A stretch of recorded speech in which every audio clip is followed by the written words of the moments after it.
গৱেষণাৰ পৰা পোহৰলৈ আহিছে যে কেইটামান কথা মানি চলিলে মহৰ পৰা আঁতৰি থাকিব পাৰি। কিছুমান লোকৰ প্ৰতি আচলতে মহ অধিক আকৰ্ষিত হয়। কোনবোৰ লোকৰ মহে বেছিকৈ কামুৰে? গৱেষণাৰ পোহৰলৈ আহিছে ডাঙৰ তথ্য। ডেংগু হওক বা মেলেৰিয়া হওক, মহে অগণন ৰোগ বিয়পাই নহয়। ই পৃথিৱীৰ আটাইতকৈ মাৰাত্মক প্ৰাণী। শীতকাল আহি আছে আৰু মহৰ বৃদ্ধি। বাৰিষাত মহে পৰিয়াল বৃদ্ধি কৰি এতিয়া উৰি ফুৰিছে। কোনবোৰ মানুহক মহে লক্ষ্য কৰে জানেনে? এই অধ্যয়নৰ ফলাফল শুনি যিকোনো ব্যক্তিয়ে আচৰিত হ'ব।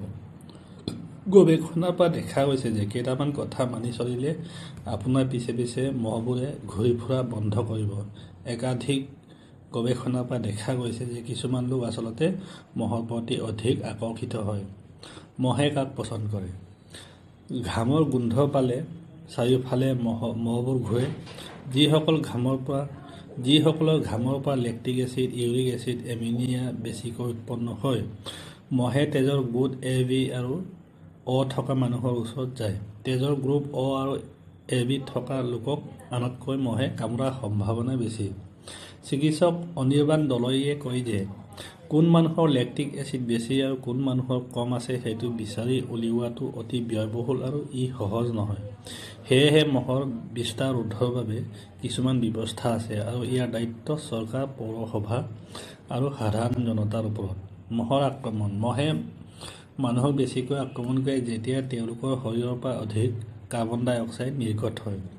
যিসকল লোকে জোৰেৰে উশাহ নিশাহ লয়, বাহিৰত বহুত কথা কয়, মুখ মেলি শুই থাকে, তেওঁলোকে তেওঁলোকৰ শৰীৰৰ পৰা অধিক কাৰ্বন ডাই অক্সাইড নিৰ্গত কৰে। এই ধৰণৰ লোক মহৰ লক্ষ্য হৈ পৰে। যিসকল লোকৰ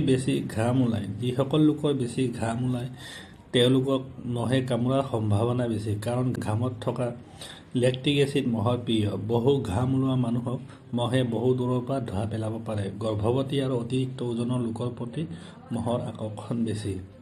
মানুহৰ ছালত কিমান বেক্টেৰিয়া আছে তাৰ ওপৰত মহৰ কামোৰ নিৰ্ভৰ কৰে। য'ত বেক্টেৰিয়া বেছি তাত মহৰ আকৰ্ষণ বেছি। সেইবাবেই মহে ভৰি আৰু গোৰোহাট বেছিকৈ কামোৰে, কাৰণ ইয়াত বেক্টেৰিয়া বেছি থাকে। বিজ্ঞানীয়ে কয় যে মহৰ কামোৰ অধিক হোৱাত জিন জড়িত হৈ থাকে। মহৰ কাৰ্বন ডাই অক্সাইড অনুভৱ কৰাৰ ক্ষমতা অতি বেছি। মহে 100 ফুট দূৰৰ পৰা কাৰ্বন ডাই অক্সাইড অনুভৱ কৰিব পাৰে। ৱাইন প্ৰেমীসকল সাৱধান। মদ খোৱাৰ পিছত ঘামৰ পৰা ইথানলৰ গোন্ধ ওলাই আহে।